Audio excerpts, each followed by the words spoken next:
আরে দূর মশাই, পুলিশ কেস নেতাদের নেক নজরে থাকলে কোনো পুলিশ কেস কাজ করে নাকি? হ্যাঁ, যে ওসি আমাকে অ্যারেস্ট করেছিল এখন সেই আমার বডিগার্ড। পুলিশ অ্যারেস্ট করলো বলেই তো আমি রাজনৈতিক পার্টির লোকেদের নজরে পড়লাম, আর ওরাই তো আমার ট্যালেন্টটাকে রিকগনাইজ করতে পারলো।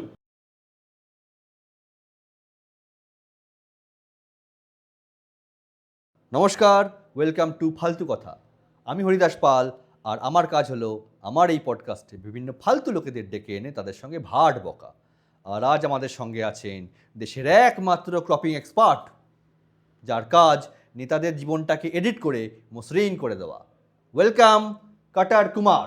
নমস্কার নমস্কার মিস্টার কাটার কুমার। এক মিনিট আমি ফটোটা একটু ক্রপ করে নিই। বাহ, এখনও কাজ করছেন? কাজ না, রেসপন্সিবিলিটি। মানে মানে দেশের ইমেজ ঠিক রাখাটা আমার দায়িত্ব। মানে যেখানে যা ভালো লাগে না ক্রপ করে কেটে দিই। আপনি এক্স্যাক্টলি কি করেন বলুন তো? পলিটিক্যাল ফটো এডিট করি, রাজনৈতিক যোদ্ধা। যোদ্ধা কিভাবে? মানে এই যেমন ধরুন একটা ছবিতে 5 জন নেতা আছে, যার সঙ্গে ঝামেলা চলছে তাকে ক্রপ করে এডিট করে দিলাম। আবার ধরুন আমাদের পার্টির কেউ একজন ভুলভাল কিছু বলে ফেলেছে, তখন তাকে রিপোর্ট মেরে উড়িয়ে দিলাম। আবার ধরুন সেটাকে মক করে যদি অপোজিশন পার্টির কেউ কোনো কিছু বলে থাকে, সেই নেতাকেই তখন এডিট করে ট্রিম করে আমি হাসির খোরাক বানিয়ে দিই। মানে সত্যিটাকে মিথ্যে করা আর মিথ্যেটাকে সত্যি করাই আপনার কাজ বেসিক্যালি। এক মিনিট, কোনটা সত্যি কোনটা মিথ্যে হরিদা? আজকের যুগে যেটা ফিডে আসে সেটাই শুধুমাত্র সত্যি, যেটা ফিডে আসে না সেটা মিথ্যে। আর যেটা ইতিহাসে আছে অলরেডি রেকর্ডেড সেটা এডিট করা যায়? হ্যাঁ, সেটাও এডিট করে দিই। কি করে? মানে দেখুন, বই ফই আজকালকার যুগে ওই চুলের হিন্দির মতো। হ্যাঁ, মানে ওসব কেউ পড়ে টরে না, তাই বইটই নিয়ে আমি কোনো চাপ নিই না। রইল পড়ে ওই অনলাইন ইনফরমেশন, তো যেগুলো আমাদের ফরে সেগুলোকে বুস্ট করে দিই, যেগুলো আমাদের ফরে না এগেনস্টে সেগুলোকে এডিট করে আমাদের ফরে নিয়ে আসি। আর যখন পারি না তখন পেজটাকেই উড়িয়ে দিই। এটা একটু বেশি হয়ে যাচ্ছে না? না না না, এটা ডিজিটাল উন্নয়ন। আপনার প্রথম কাজ কি ছিল? স্কুলের গ্রুপ ফটো। মানে মানে যে আমাকে চক মেরেছিল তাকে এডিট করে দিয়েছিলাম। তারপর কলেজে গিয়ে আমার প্রেমিকার এক্সকে সব ছবি থেকে মুছে দিয়েছিলাম। কিন্তু ওই প্রেমিকাই যখন নিজেকে আমার জীবন থেকে মুছে দিল, তখন ওর প্রোফাইলটা হ্যাক করে একটু খিল্লি করে দিলাম।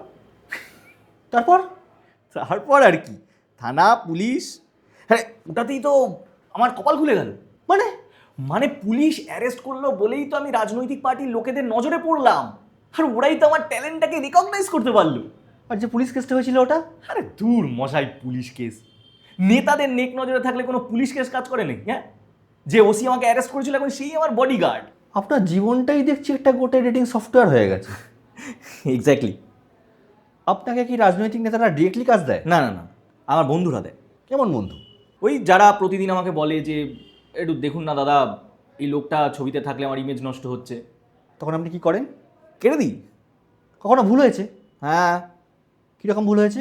আরে একবার তো ভুল করে পুরো নেতাকেই কেটে উড়িয়ে দিয়েছিলাম। তারপর? শুধু চেয়ারটা পড়েছিল। তখন দর্শকের রিয়াকশন কী ছিল? দর্শক বললো চেয়ারটাই ঠিক আছে। আচ্ছা, আপনার কি রিয়েল লাইফেও কাউকে কেটে উড়িয়ে দেওয়ার কাপড়ে দেওয়ার ইচ্ছে আছে? অনেক কি অনেক কি অনেক মানে আমাকেও?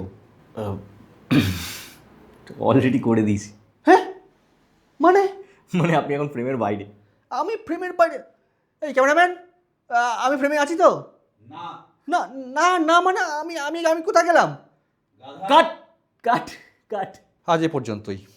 যদি আপনাকেও আপনার জীবন থেকে কেউ ক্রপ করে দিতে চায় তাহলে চিন্তা করবেন না, কারণ আপনি এখনও নিজের ফ্রেমে অন্তত আছেন। আমি যদি ফ্রেমে ফিরে আসতে পারি তাহলে পরের পর্বে আবার নতুন কোনো ফালতু লোককে নিয়ে আসবো তার সঙ্গে ভাট বকতে। ততক্ষণ সঙ্গে থাকুন, দেখতে থাকুন ফালতু কথা। সোজা হবে